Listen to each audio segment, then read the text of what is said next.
Governor Cuomo issued Executive Order 202 declaring a state of emergency in response to the COVID-19 outbreak. On March 13th, 2020, Governor Cuomo issued Executive Order 202.1, which included a suspension of law allowing the attendance of meetings telephonically or other similar service. Article 7 of the Public Officers Law, to the extent necessary to permit any public body to meet and take such actions authorized by the law without permitting in-person access to meetings and authorizing such meetings to be held remotely by conference call or similar service, provided that the public has the ability to view or listen to such proceeding and that such meetings are recorded and later transcribed. In accordance with the executive order, this board meeting is being held via video conference with a live stream found at the CUNY Board of Trustees website. Closed captioning can be seen on the bottom of your screen. A copy of the calendar, what we also call the agenda, is also available online at the CUNY Board of Trustees website. Additional items may be added during the meeting. And as a reminder, please mute your audio so we can ensure that everyone can hear. I'll now take a roll call attendance for members of the Chancellery and other invited guests. And I will note that I noticed that Trustee Sunshine has joined us. And did Trustee Cortez Vasquez join us also? I don't see her. I don't see her yet. Okay. So members of the Chancellery and other invited guests, please respond present when you hear your name. Chancellor Felix Matos Rodriguez. Present. General Counsel and Senior Vice Chancellor for Legal Affairs, Derek Davis. Present. Executive Vice Chancellor and University Provost, Jose Luis Cruz.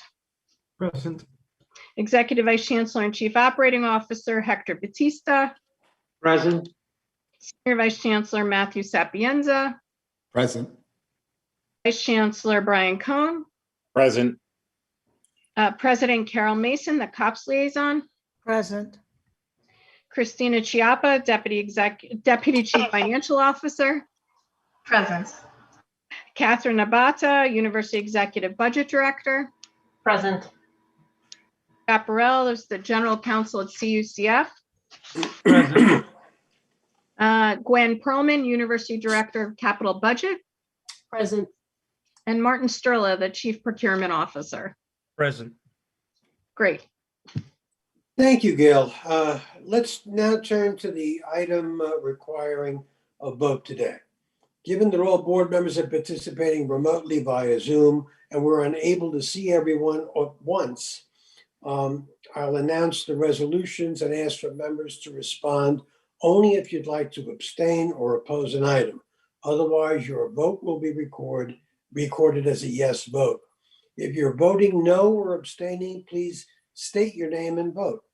Additionally, if you wish to second an item or have any questions, please state your name first for the record, and let's try to avoid speaking over one another. We'll take up the following item for approval. Action item 1A is the approval of the minutes of the January 11, 2021 meeting and the special meeting of January 29, 2021. I'll move approval of action item 1A. Is there a second? Berger, second. Are there any changes or comments on both sets of minutes? Hearing none, we'll now vote. Please only respond if you'd like to abstain or oppose. The minutes are approved. I'd like to address now action item B, the policy calendar. 1B1 is a resolution to authorize the fiscal year 2021 university operating and capital budget allocations. Colleges have been operating with partial budget through February 2021. The university is seeking approval to adopt the appropriated operating budget and capital budget allocations for fiscal year 2021. This action will provide the colleges with a full annual budget. The allocation of funds for operating budgets will be distributed among, according to the guidelines in the attached documents for the 2020 and 2021 university fiscal year beginning July 1, 2020, with a total of $3.7 billion. This amount represents a total available in the New York State enacted budget, which was adjusted in the fiscal year 2022 budget. Colleges will submit spending plans to the university that'll be developed in consultation with the elected faculty and student representatives. Capital budget includes $685 million in new state capital appropriations, $2.77 billion in state capital reappropriations, and $109 million in city funds to be allocated to the colleges to fund the completion of existing capital projects. Senior Vice Chancellor and CFO Matt Sapienza will provide further background on this item. Thanks so much, Mr. Chairman, and good afternoon, everyone. As our Chairman Ferrer said, this year has been a very unique year for a lot of different ways. The pandemic has caused disruption in a lot of different areas of the university, and one of them was in terms of budget management and the finances. As all of you know, we have not brought a budget for this committee to consider for this fiscal year yet because of the uncertainty. And we all wanted to get a little bit more clarity on what our situation is with our funding partners at the state and city, what the federal situation was going to be in terms of federal support, and also what our enrollment levels were going to look like for this fiscal year. So we feel like we have that clarity now. And so we're bringing that budget, if the budget, as the chairman said, for the entire fiscal year to you now, for both operating and capital. You have a couple of documents that were part of the package of materials that was sent out. You have the detailed operating budget and the detailed capital budget. And I want to recognize and thank Kathy Abada and Gwen Perlman and their teams for their good work in putting those documents together. We sent out a funding chart on the operating budget comparing last fiscal year levels to this fiscal year. But what we're going, and you have the resolution, of course, as well. What we're going to go through this evening, though, is a PowerPoint presentation that summarizes those materials and captures some of the highlights that are contained in those documents. And then we're happy to take any questions or concerns that the trustees might have. So I'm going to share my screen, and I'm going to ask our Chief Operating Officer, Hector Batista, to take it from here. So Hector, thank you. Thank you, Matt, and thank you, Chairman Ferrer. Let me begin today's presentation by giving the committee a sense of our financial position pre-COVID. Prior to the pandemic, as a system, CUNY had colleges that, by and large, were fiscally stable. A few campuses that were operating in a deficit condition. Community colleges would experience small enrollment losses, so while we are not flush with money, we're relatively stable. Of course, the pandemic only amplified these fiscal challenges, which resulted in an unplanned expenditure of about $75 million. The university also experienced an overall enrollment decline of over 5%, and surprisingly, for the community college, they suffer even bigger impact, a decline of about 14%. These enrollment declines resulted in year-to-year revenue loss of about $41 million. As a response to all of this, the state and the city gave CUNY reduction targets. To cover the shortfalls brought by the pandemic, federal stimulus funding, along with financial management actions at the university, have helped and will continue to help mitigate these challenges. So in response to the city and state reduction targets, CUNY implemented a number of management actions, both at the central office and at campus level. In April 2020, the chancellor asked us to implement a hiring freeze. It created a vacancy review board to review all personnel actions chaired by the provost and myself.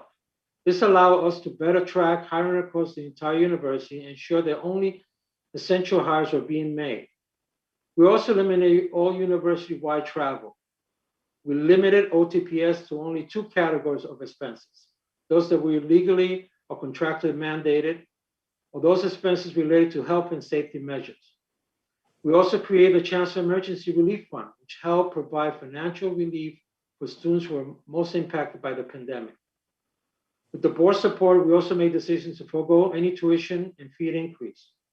We put a stop to all capital projects to direct response to the state and city public health protocols. All of these things have played a big part in putting together the fiscal year 2021 budget. Unless anyone has any question, I will now turn it over to Senior Vice Chancellor Matt Sapienza to walk you through the details of the budget.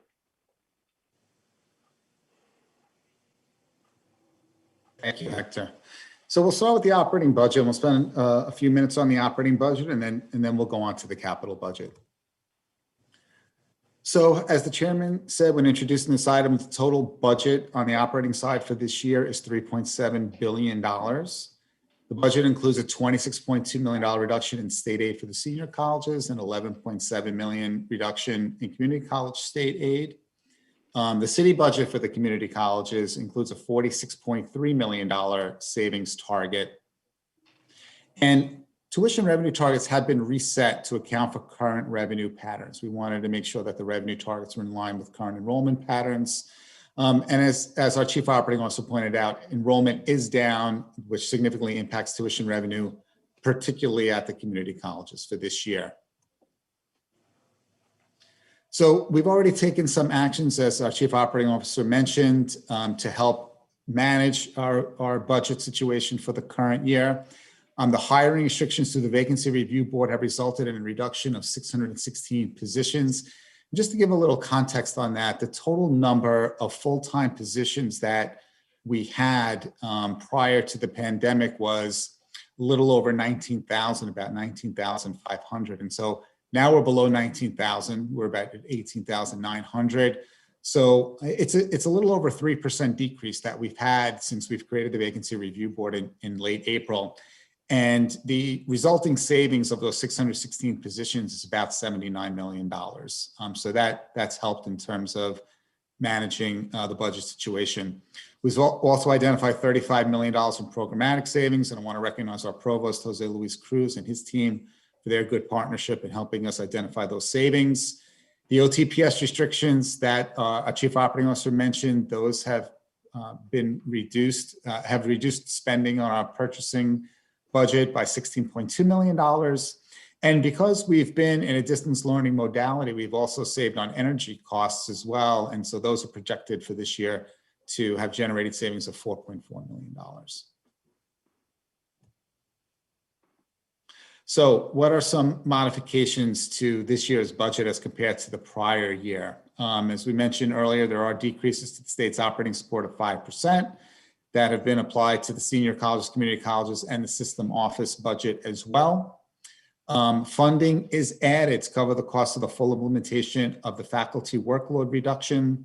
You'll recall that there was an agreement a few years back with the Professional Staff Congress to reduce faculty workload by 3 hours per 3 hours per year for faculty workload over 3 years. This year is the last year of that. It was 1 hour per year for 3 years. And so we're providing funding to cover those costs. As I mentioned earlier, college revenue targets are updated to align with what our enrollment levels are. And as this committee knows, tuition rates have been frozen at fiscal year 2020 levels for both the senior colleges and the community colleges. We have decreases related to state and city funding reductions are built into the budget, as we mentioned, that 5% reduction. Sorry, wrong slide. Okay, so pie chart. This provides some background on the operating budget in terms of what are the sources of funds. And so obviously the largest component is from the state of New York, a little over half. About 13% comes from the city. And we have federal funding of 11.5%, scholarships and waivers is 5.5%. We have a small amount that is from savings from our administrative excellence program from prior years. And then student tuition, these are the amounts that students pay out of pocket. And that's about $754 million, and it's 19.4% of the overall sources of the operating budget. So these are the sources of funds. Next slide are the uses of the funds. And again, senior colleges, community colleges obviously are the largest components, 40% of the senior colleges, about 15% at the community colleges. Fringe benefits, obviously a very large component of 27% of our budget goes for fringe benefits. And then you could see the other smaller slices for things like energy, building rentals, the central office, which is broken out into the system administration and shared services slices, which are on the bottom left hand of the pie, and then academic programs up towards the top, about 4.5%.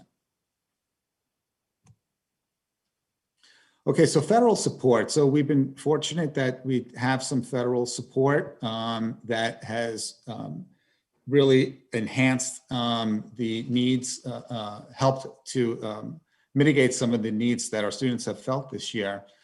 So we have already distributed 118.5 million in student emergency grants that we received through the Federal CARES Act. Over 161,000 students received an award. And so we're really pleased about that, and really pleased that we were able to fully disperse those funds and get them out so quickly. We were one of the first university systems in the country to start dispersing awards to our students back in the spring. We received a mirror amount in institutional aid from the Federal CARES Grant as well, of $118.5 million. And in addition to that, our colleges, because most of them are designated as minority serving institutions, received another 14 million on top of that institutional aid. So in total, we have $133.8 million in federal CARES funds to allocate to our colleges. We've already allocated 41 million of that. That basically went for three components: for IT expenses, and a big chunk of that was for iPads, laptops, and MiFi's, personal hotspots that we had purchased for our students to help them with the transition to distance learning. The second component was for mental health costs, and we allocated $5 million for that. And then the third component were for student waivers and refunds that were provided for the student activity fee, for dorm refunds, and other tuition waivers that were done. So that 41 million had already been allocated, and so we need to allocate the remaining 92 million, and that is being allocated within this budget proposal that we're asking you all to consider tonight. The CARES funds will cover eligible expenditures and revenue losses at the colleges. The expenditure categories include things like health and safety, IT, professional development, safety and operations, dining in dorms, and additional student financial assistance. And our colleges have been incurring these expenses throughout the year, have been reporting them to us. And so we know that they're CARES eligible, and we're fortunate that we have the federal support to offset those costs. And so CARES allocations are, again, part of this budget that we're asking you to consider tonight.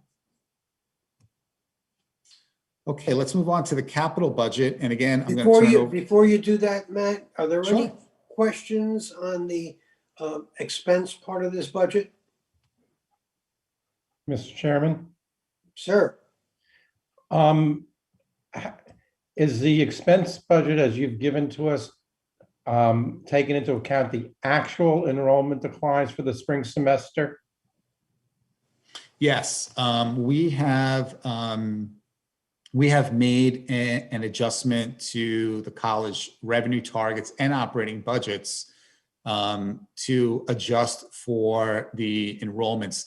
The enrollments are mainly based on the fall enrollments, because the spring enrollments, spring semester still, we're about a month in now. But we have made projections, but again, those can change based on what the actual spring semester amounts could be. So they're mainly based on fall, but as we get more clarity on the spring enrollments, that could affect what colleges' collections are against those targets. There has been a second federal grant, and there's another one being considered now. Will any of the funds from those be used for the 21 budget, or will those all go into 22 budget? Yeah, no, thanks, Trustee Berger, for that question. It's a very good question. We have a second round, as you said, of federal support that was signed into law in late December. Those funds are not included in this budget, but there is a very good likelihood that we are going to use some of those funds in fiscal 21. What our plan is, now that we're allocating this budget, We are going to allocate it to if approved at tonight and if approved by the full board in a few weeks, the funds will be allocated to the colleges. We'll ask the colleges to submit financial plans about how they're going to spend the money for the rest of the year. And then we will report through our usual quarterly reporting function. We'll do a third quarter report that will project how each college is going to end the year against the budget that we're allocating this evening. And our initial projections show that there are going to be several colleges, especially the community colleges, due to the enrollment losses they had, that will need some of the second round of federal stimulus funding to help offset some of the costs and lost revenues that they've incurred to balance out this year. So we'll have a better sense of that once the enrollment numbers start to crystallize for spring, and once we have a better sense of the projected expenses and revenues for the year. But our initial projections show that we will have to use some of the second round of federal stimulus funds, what we're referring to as the CRRSA funds, to help us get through this year. The third round that you've mentioned, President Biden's plan that has now passed the House and now has gone to the Senate. We'll see what happens, in terms of that. I know we're all very optimistic that we'll get another round of federal support through that action. But as of right now, none of those are planned for in this budget in the fiscal 20. One more question. Sure. What level of 21 expenses have been deferred into 22? At this point, nothing has been deferred into 22. We are, there are things like OTPS that colleges haven't had to spend because we've been in distance learning modality. So some of the replacement costs that they maybe normally have for equipment and the like, they haven't had to do. We've cut down on travel, but other than that, there really hasn't been any deferral into 22 at this point. What about collective bargaining obligations? Yeah, we have collective bargaining obligations that have not yet been paid. Going back to the fall, there are 3 unions. Our biggest union, obviously the faculty union, the Professional Staff Congress, was due to get a 2% raise in November. And there are 2 other smaller unions that will also do a 2% raise, the nurses union and the theater workers as well. And so we haven't paid out those raises yet, but we know those are contractual obligations, and we know that we are going to incur those costs at some point. Again, we wanted to get a little better clarity on what the situation was with our funding partners and our enrollment projections. And again, as we go forward and look at our third quarter report and how the colleges are ending and how much federal support they might use, I think we'll be in a little better position to make a determination about the timing of those expenditures. And so we are budgeting for them in this budget, but we'll need to have a little bit more clarity about what the overall situation is, which we hope to have shortly, and make that determination. But they are included in this budget as you're presenting it. Correct. The city had, yes, they are included in this budget. Absolutely. Thank you. Sure. Is Chairman, there anything further on the operating budget? Yes, please. One question. Yes. Thank you. So my question is on this slide actually here. With the second round of the CARES Act, will it also be specifically distributed for some student emergency grants? I know at my home campus at Hunter College that was much appreciated by students, and is something that students have been inquiring with our USG about, if it will be continued. So just clarification around that, or if each campus will decide specifically where it goes, because I noted that it's not under the expenditure categories here. Thank you. Matt? No, thank you for the good question. Yeah, the federal law under the second round of federal stimulus, we're referring to as the CRRSA funds, they stipulate that each college must spend at least the same amount on student emergency grants as they did under the CARES Act. So for us, again, that's 118.5 million, which you see on the first bullet of the slide here. So we will disperse at least an additional 118.5 million in student emergency grants under the federal CRRSA allocation. Those funds have not been yet made available to us by the federal government, and so we'll hope that they'll be available soon. But we hope to get those out into the hands of our students as quickly as possible. Okay, is there anyone else? I'd like On to the raise a operating question. budget? Can I raise a question, please? Of course. Yeah, so I'm curious about the asymmetries in how the pandemic has hit different campuses. For example, we just saw that community colleges had a significantly higher loss than senior colleges in terms of state or city funding, whereas they make up a smaller proportion of the total funding, so it hits even harder. And then an institution like the Graduate Center, which loses significantly on its inability to use its facility for rentals. So it doesn't come under this, but it does come under a loss in their expenditure power. So are there plans by the Chancellery to kind of even that out over the course of the year? Or is it, or is it going to be each campus is going to have to solve that by themselves despite the asymmetry of their positions? Yeah, so a couple things on that. I'm glad you raised that issue, Professor Versani, because something that I think folks should be aware of when thinking about the financial challenges that the pandemic has wrought onto our campuses. Because what we're looking at here is $3.7 billion operating budget is the tax levy budget. But as you point out, there are ways that colleges earn revenues outside of this by being entrepreneurial and using their campuses to rent out their campuses for events, for revenues that they earn from the Performing Arts Center, from the Child Care Center, from the cafeteria. All those other revenues have obviously been severely diminished as a result of the pandemic. And so colleges are hurting in those areas as well.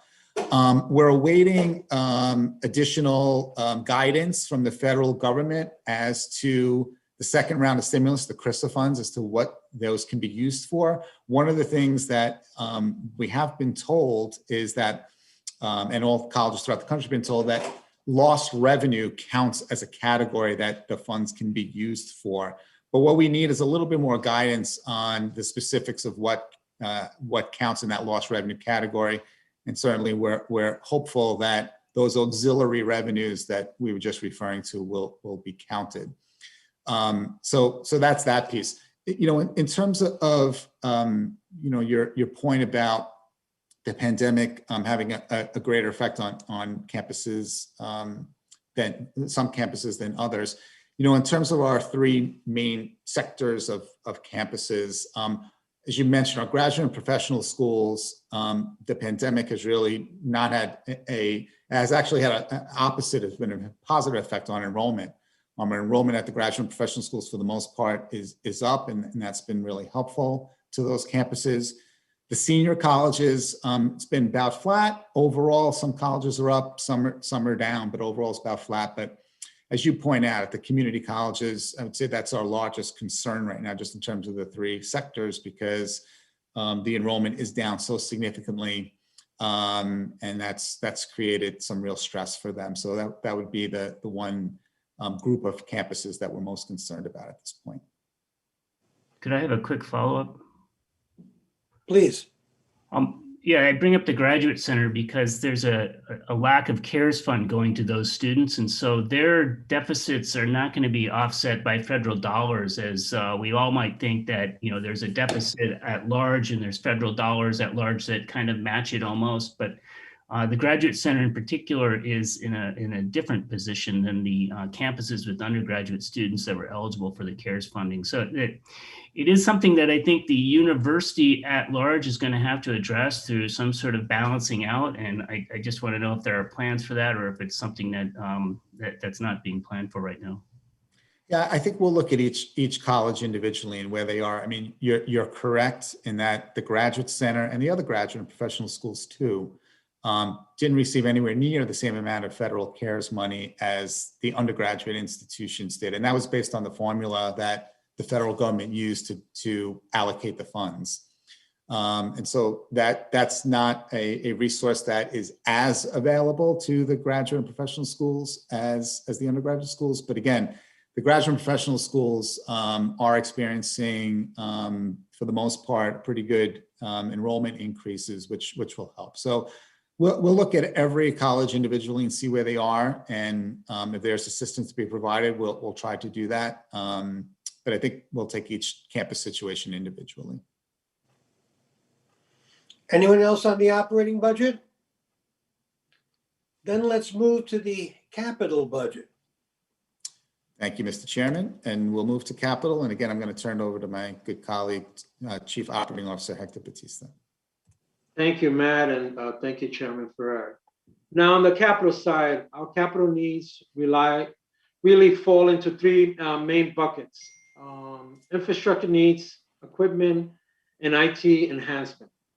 You see that we allocated the majority of our capital funds to renewing and making sure that the 28 billion square feet of space and infrastructure continues to get upgraded to bring it to a state of good repair.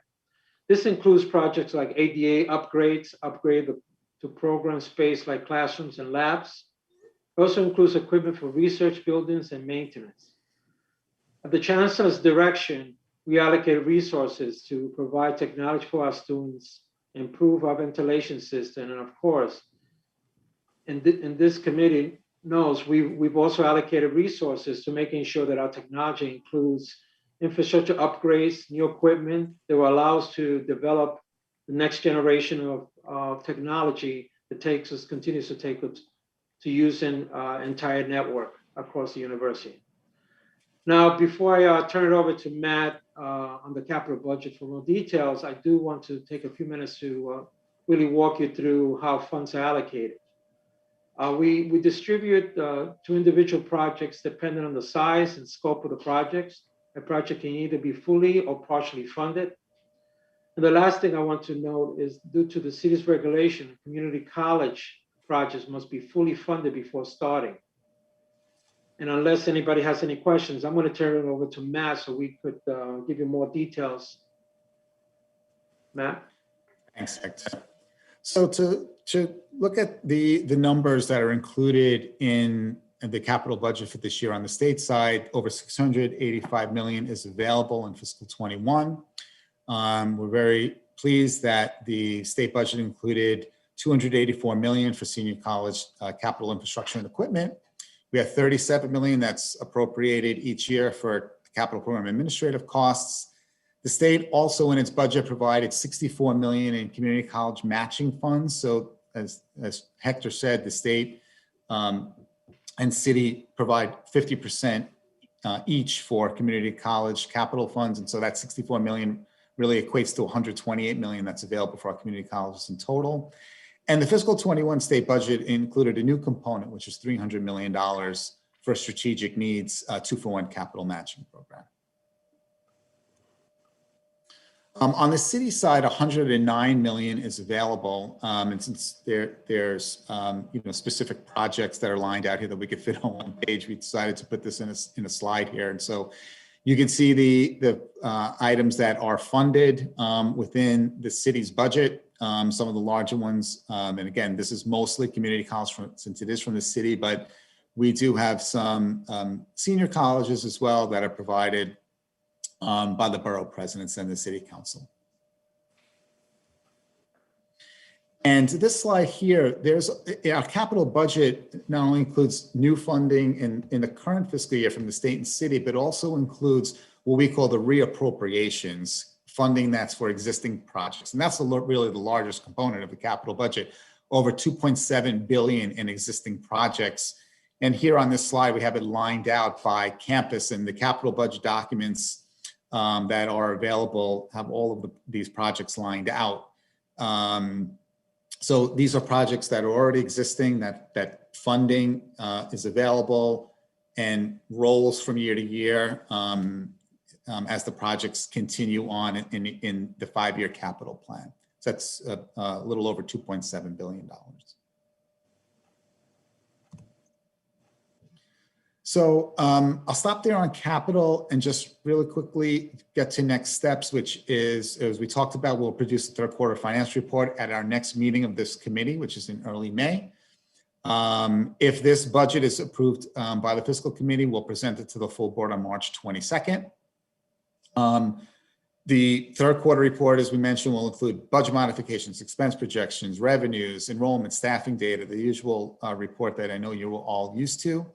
And based on that report, as we mentioned earlier, we'll make determinations on the second round of federal stimulus funding. The 2022 state enacted budget is due on April 1st. And so that, again, will provide some additional information to us about what our funding situation looks like for next year. The city executive budget is expected later in the month in April. And our plan right now is that the fiscal 2022 initial allocation, that we will bring that to the board fiscal committee, our June meeting, which is on June 6th. So with that, that concludes the presentation. And again, happy to take some further questions on capital or anything on the budget in particular. Any further questions on capital or the budget in its entirety? If there are none, then I'll move approval of item 1B1. Do I have a second? Second. Any final discussion? There is none, we'll now vote. Please only respond if you'd like to abstain or oppose.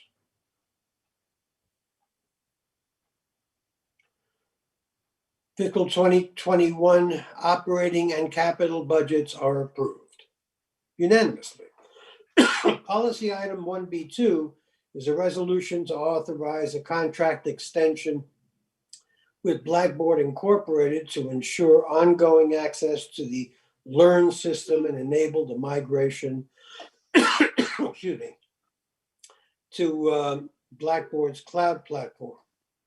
For more than 20 years, the Blackboard Learn system has served as the sole university-wide learning management system and is the primary tool by which our university currently administers and delivers 99% of its educational programs, courses, and sections during the pandemic. The existing contract with Blackboard expires December 2021.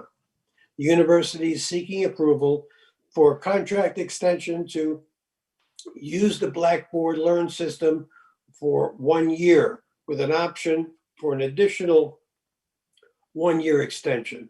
A contract extension is needed to maintain the continuity of services while allowing time to procure and implement a next-gen learning management system via formal request for proposals process, RFP. Under the proposed extension, the university has the option to migrate from Blackboard's private cloud hosting services to its public cloud services. This migration has the potential to save the university a total of $1.45 million. A request for sole source procurement was issued and approved by the New York State Comptroller's Office. Executive Vice Chancellor and University Provost Jose Luis Cruz will be available to provide further background on this item if required. Is there any, does the Chancellor wish to add to this?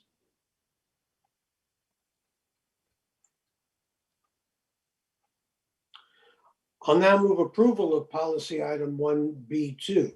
Do I have a second? Berger, second. Is there any discussion or comment on this item with Blackboard? Procurement. Anybody? I have a question. Yes, Professor Vazani. Yeah, so I'm relaying a question, so maybe it won't come out as coherently as it was written to me. But the UFS Library and Information Technology Committee alerted me to a question that there's a lack of a formal data governance policy at CUNY, and there's some concerns that once things move to a cloud, that others and there's much more data available on the student-faculty interaction, and it's not necessarily owned by the faculties, the students, but now by other entities such as the university and the provider, in this case, Blackboard. So there's some policy information, I believe through the CAT committee. Is there some update on how that will proceed in a manner that's timed with this particular thing, which is a one-year action? Anybody have an answer to that? I can't speak to, I'll start with the data governance policy. We do have data governance policy concerning cloud usage and storage of data in the cloud. And we're very concerned and we're very careful with the amount of data that can go out in the cloud that is considered personal and identifying information. So anything that's considered confidential, any PII data, we have policies against storing that in the cloud, and we store it locally. And with the particular contract in place, our data would continue to be stored locally if we need to, as far as the PII, as far as our data governance policy is concerned. Is that responsive to your question, Professor Berzani? I don't know if there's also some policy on the use of the data by the hosting companies that would then sort of protect student interests, such as aggregated data of student usage could be marketed to students in some manner. Are those de-identified to the company, or do they have full access to the identity of the student and their usage patterns? Anyone? That is a very good question. Maintaining the privacy of the users of the system. Does anyone have an answer to that very interesting question? So I can offer, our policies have been with all of our contract vendors like this, that they must follow the university's FERPA requirements in protecting student data and protecting student identity. And our contracts, I believe, and our general counsel, I'm sure, can validate, is that they contain, privacy and data requirements associated with not exposing our data or identities of our users because of the FERPA requirements. Let me say this. I think I understand your question. I'm not quite sure where you're getting at. Any contract we've entered into, we do not allow the sharing of confidential information or sensitive information about students That's the answer. with any vendor. So it's confidential. Data, I'm not quite sure if that answers your question, but that's the OGC's position. That's the answer. I'll We're ready to let move other- on. Great. Can I ask a quick question? Sure.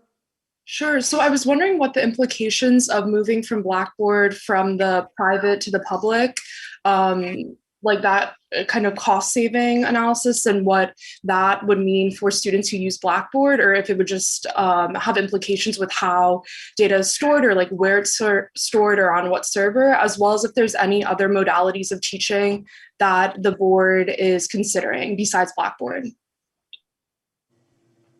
Those are two questions. Can we answer them in two parts? One, what do we save on Blackboard and how are those savings redeployed? And the second one relates more to the users. So I'll take an opportunity to respond first from the user, from the experience of the user, from going from the private cloud to the public cloud. It'll be transparent. There's not going to be any difference at this point. The Learn system that we have in a private cloud will be the exact same Learn system that the students and the faculty use in the public cloud. So there'll be no change there. As far as the savings are concerned, the savings are based upon what we pay annually today and what the contract escalation costs are if we stay in the private cloud. But by moving to the public cloud, there is economies of scale by us sharing on hardware and sharing in the environment and on the support. That's where the savings is achieved. And if we're we based upon the contract proposals, the amount is $1.45 million for the 2 years, the year of 2021-22 and 2022-23. If we end the contract before the 2023 period, then the savings would be reduced, but the 2 years incorporate the savings of $1.45 million. So And just- I'll start on the first part and then let Jose Luis sort of finish on the academic side. I think that this contract would allow us, give the provost and his staff the opportunity to sort of look at what's out there. So by providing this extension, it allows us to properly do the proper procurement work to be able to see if there's something, a different direction that the university provost wants to go in terms of this. But I'll turn it back over to Jose Luis to add any other additional color. Thank you. Provost? Thank you. So basically, the university is in a position now to be issuing an RFP for the next generation learning management system. We expect that the RFP will be released in April of this year. And if all goes well, we should have a decision by February of next year. And we expect major vendors, including Blackboard, to participate in the RFP process. We did constitute a committee that was fairly representative of all the stakeholders in this work. And from their report and analysis, crafted the RFP. So more on that as the process evolves. Thank you. Is there anyone else? I just want to add, Mr. Chairman, if I can, real quick, that any redeployment of these savings, we will include in our fiscal 22 budget proposal that, again, we're planning to bring in June, because any savings from this contract won't be recognized or realized until fiscal 22. Thank you. You anticipated my follow-up. Is there anyone else on the capital part of our budget? If none, I move approval of 1B2. Do I have a second? Berger, second. Okay, let's vote. Please only respond if you'd like to abstain or oppose. Budget's approved. Thank you very much. Now we have information items. Addressing section 2, there's one information item on the agenda. 2A is the fiscal matters information report. Senior Vice Chancellor and CFO Matt Sapienza will provide further information. Yeah, thanks, Chairman Fair. The fiscal information report, this month's report focuses mainly on grant activity at our colleges. And so the report includes a summary of the total amount of grants that colleges have generated this quarter since our last report. And we detail in that report the main funding sources of those grants, the grantors to our colleges. So it's an update on that. Grant activity still continues despite the pandemic, and colleges have been doing the best they can in this challenging environment to continue to generate grant activity. Mr. Chair, Yes, sir.